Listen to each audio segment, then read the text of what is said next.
नमस्कार दोस्तों, स्वागत है आपका आज की इस वीडियो में। और आज की वीडियो में हम डिस्कस करने वाले हैं जीबी शॉ का एक प्ले है मैन एंड सुपरमैन। इसकी समरी को हम डिस्कस करेंगे। ये प्ले उनका आया था 1903 में।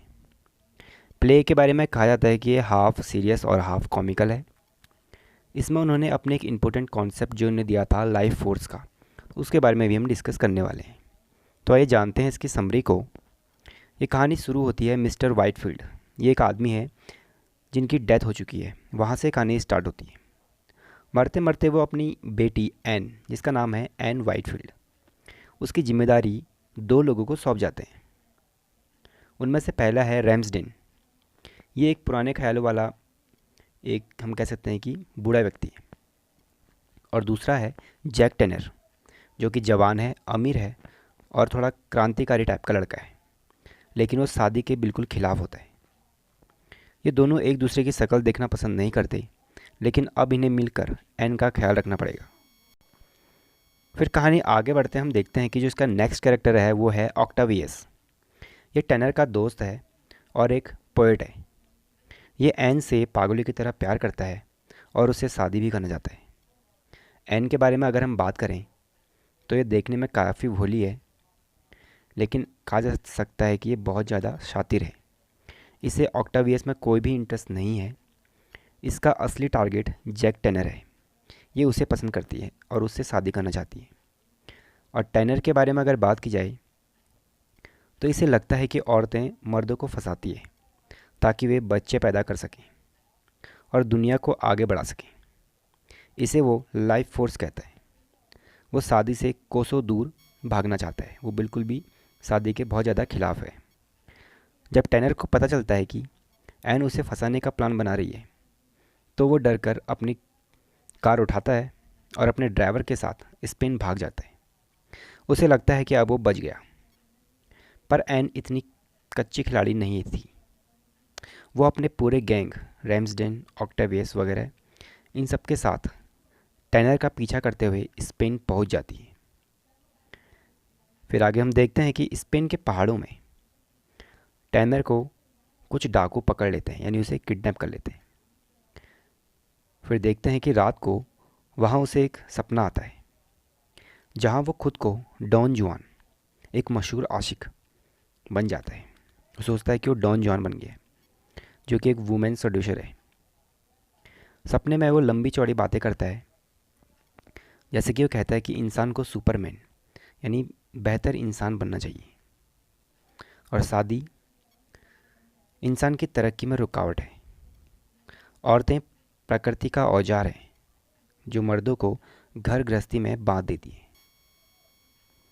फिर कहानी आगे बढ़ते हैं और हम देखते हैं कि उसका सपना टूटने के बाद असलियत में भी एन उसे चारों तरफ से घेर लेती है। एन सबके सामने झूठ बोलती है कि उसकी माँ चाहती है कि वो टैनर से शादी करे।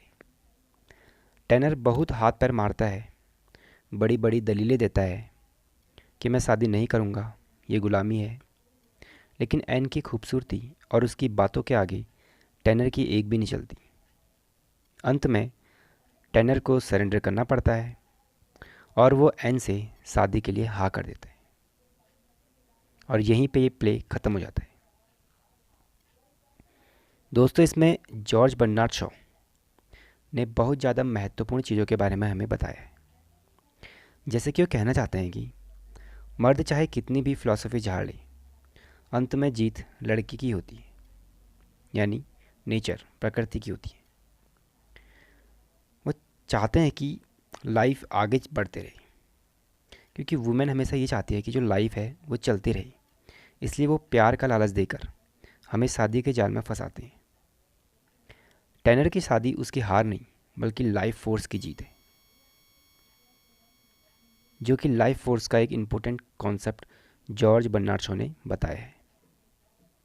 वो कहते हैं कि उनका ये मानना है कि दुनिया में एक अदृश्य शक्ति काम करती है, जिसे उन्होंने लाइफ फोर्स कहा है। यह शक्ति चाहती है कि मानवता का विकास रुके नहीं। शॉ कहते हैं कि इस शक्ति की वजह से ही औरतें पुरुषों को अपनी ओर आकर्षित करती हैं, प्यार के लिए नहीं, बल्कि प्रकृति के अगले कदम यानी संतान के लिए।